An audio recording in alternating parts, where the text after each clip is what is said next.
Department of Signs and Wonders. Topics: the underexamined, the underarticulated, the unspoken for, scapegoats, outliers, outsiders amid outsiders, experiencers, explorers amid the realms and terrains of telepresence, of sensation, of nervous system stimuli that bridges the time-distance barriers, tactile, touch, arousal, emotion, tone, somatic states, transmitted without linear proximity.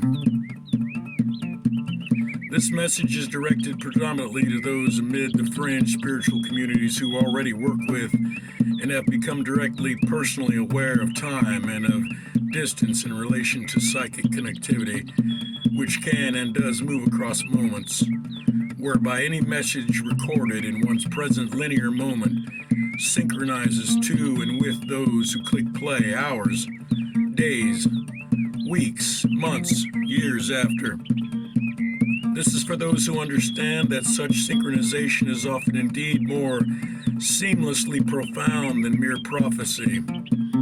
That often such synchronization is indeed very intimate, tactile, entangled, vivid, despite conventional consensus as to whether such phenomenon is either possible or a mistake in understanding the illusory nature of pure synchronicity.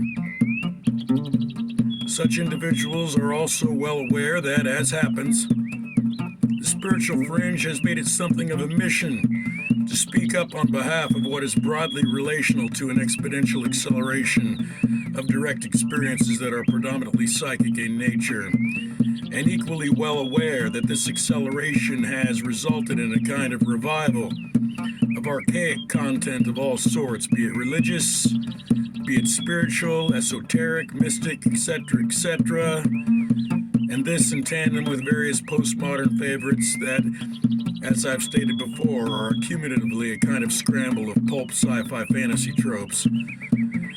And as happens, best of luck to anyone finding most anything other than all of that at this point to do effective research from. For better or worse, that's where we are. And as happens, one would have to be living under a rock to be aware of all of that, and somehow have failed to notice the dominant overlap of biblical favoritism asserting itself over all of this, and say what one will about that particular cultural default setting to slide back into or have never left, depending. The thing overtly that I notice on the bare surface is that we all find ourselves yet again being bottlenecked into accepting a faith-based operating system that muddies the waters with respect to questions, curiosities, research, and discovery that likely persists outside any handy belief system in reach presently. However, in the meanwhile, as happens, independent from the all ages polite shopping mall church with a gift shop faith, such as most are either too timid to tread or too secretive to mention having tread, discoveries are being made. It's not as if I can speak or be heard on this topic without triggering someone, so I'm not going to even try to be so overtly sensitive to achieve the impossible here. We're all adult to well know that faith loves to hold everything in place, especially when such a faith is saying that everything is held in place by a divine something that has all of this under its dominion. At any rate, perhaps none too surprising to anyone, even if you're hearing this for the first time, that as happens, amid the variety of energies that can be vividly transmitted, such that move across the time-distance barrier between individuals. Concern, sexual arousal, and manual stimulation. That is, all the same principal entanglements that can seamlessly transmit a body chill, a sneeze, a laugh, whatever, can transmit an orgasm. For some time, I've been less than in a big hurry to speak openly about this, just because I felt it was reckless to share. Point of fact, I felt it was rather reckless that I should be anyone to find out about it. As to the broader ideological stigma associated with most anyone, quote unquote, having a good time out here in the wild, I could honestly care less.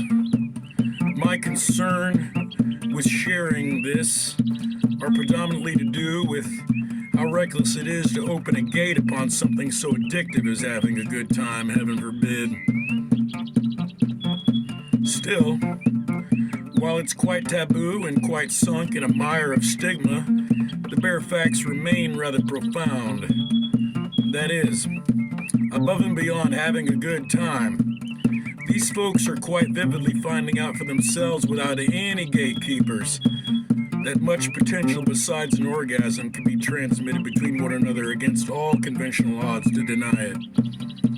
As happens, the biblical belief scaffolding everyone is so quick to place over the top of all this phenomena has created a general environment that puts most any of these folks quite off saying a peep about it, due to the walk of shame waiting on them. Now, it's absurd by default that I should be sharing this. I'm just an action figure made of plastic and rubber bands. Good luck.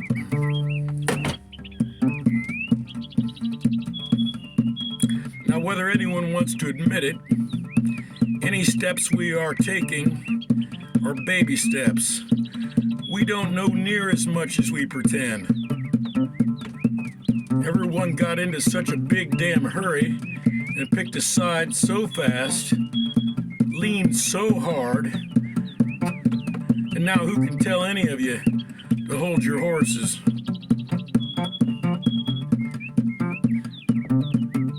If it was all just a matter of trying to make sense of all of this, that would be one thing. But it seems we're forcing a sense onto this, using everything within reach. And I sympathize, even if it is easier for me to keep from forcing a story onto this. Forcing a story, forcing belief, forcing an ideology. I suppose it's human nature. I'm not going to slow anybody down. Why do we assume anyone has ever known what's going on? My own humility needs to come forward, though, in that I can't assume that the narrative amalgam that's so swiftly become such a mission to so many intelligent folks has no direct vivid basis. I can't assume it's all whimsy and high hopes.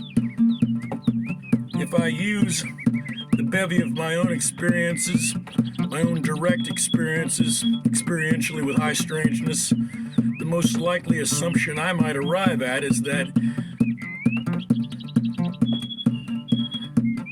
personally only privy to a variety of inexplicable breadcrumbs.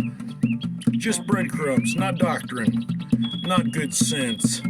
My own experiences, varied and inexplicable as they've been, are assumed to have anything in common at all. It would be that they all seem to me like staged events, presentations, theater, design, and not for clarity, but rather misdirection, withheld intentions.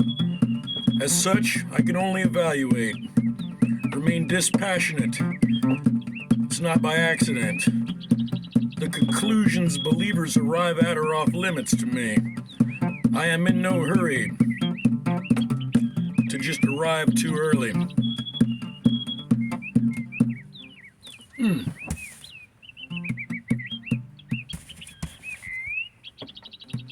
Clearly, I don't reject the extraordinary. My worry, my worry is that having hurried, rushed to fill the blanks with so much that can never be vetted properly, we've set ourselves up to potentially invariably have all that good wind knocked out of ourselves. And what then? What wind will take its place? How long can we all keep this up? I worry about us. On the bare surface, I see a whole lot of vulnerable followers who are apt to be just as vulnerable to follow what comes next. And I worry. It's a lot of folks. There's little I can do. I'm like a student who keeps showing up in class not because I agree with the curriculum, but just because I admire the teachers. Such raw potential.